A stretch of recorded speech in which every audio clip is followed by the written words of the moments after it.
Assalamualaikum warahmatullahi wabarakatuh. Waalaikumsalam warahmatullahi wabarakatuh.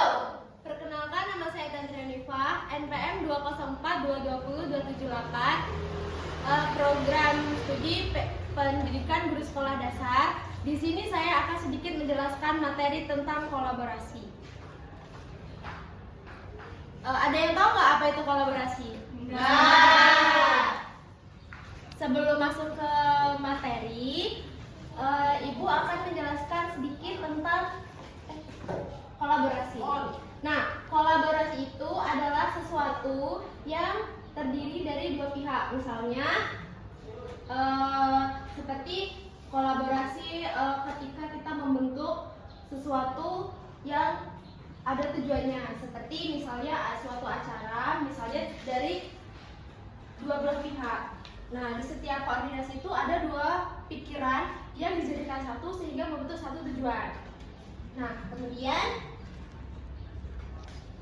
kolaborasi itu kerjasama yang membangun satu tujuan sehingga membentuk hal yang menyangkut kolaborasi, yaitu komunikasi efektif.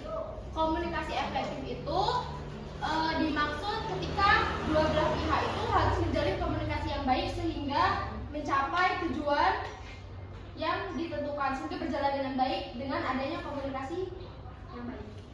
Kemudian kerjasama tim. Maksud dari kerjasama tim yaitu di antara dua pihak atau lebih dari dua pihak itu harus ada kerjasama yang saling terbuka, memberikan pendapat di antara satu dengan yang lain harus sinkron dan memberikan hasil yang baik. Ketiga, tanggung jawab bersama. Kolaborasi itu harus ada tanggung jawab di antara dua pihak atau lebih. Tanggung jawab itu yaitu tentu ditanggungjawabkan oleh dua pihak yang menghasilkan hasil dengan keputusan bersama, sehingga apapun yang terjadi dalam kolaborasi itu ditanggung oleh dua belah pihak tersebut. Kemudian keterbukaan dan kepercayaan. Kolaborasi membutuhkan keterbukaan ide-ide dan saling percaya antara dua belah pihak yang satu dengan yang lainnya. Kemudian pengambilan keputusan bersama. Setiap kebutuhan biasanya diambil dan melibatkan suatu pihak, antara pihak A, pihak B, pihak C, tergantung dari jenis kolaborasi dan beberapa pihak yang masuk ke dalam jenis kolaborasi tersebut. Kemudian fleksibilitas. Kenapa kolaborasi memerlukan fleksibilitas? Karena setiap kolaborasi diperlukan fleksibilitas untuk mengambil strategi dalam menentukan sebuah tujuan dan hasil tersebut. Kemudian ketujuh, kreativitas dan inovatif. Kolaborasi memerlukan ide kreatif dan inovatif. Ada yang bisa membantu memberikan contoh kolaborasi dalam lingkungan pendidikan.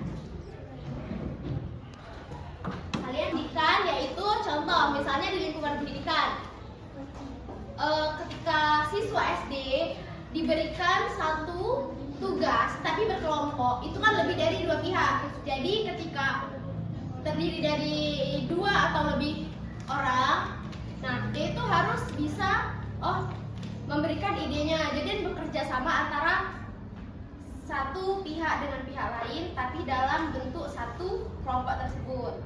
Kemudian dalam lingkungan sekolah seperti guru. Nah, guru juga harus bisa berkolaborasi di lingkungan sekolah. Para guru di sekolah harus berkolaborasi merancang suatu kurikulum tematik untuk mencapai tujuan tersebut dan melibatkan banyak pihak dari kepala sekolah, guru-guru mata pelajaran yang lain. Itu harus bisa mengkolaborasi semuanya sehingga mencapai tujuan dan hasil yang baik. Nah, kesimpulan dari kolaborasi adalah proses kerjasama antara dua pihak atau lebih untuk mendapatkan hasil dan tujuan yang baik. Sekian yang dapat saya sampaikan, saya akhiri. Wassalamualaikum warahmatullahi wabarakatuh.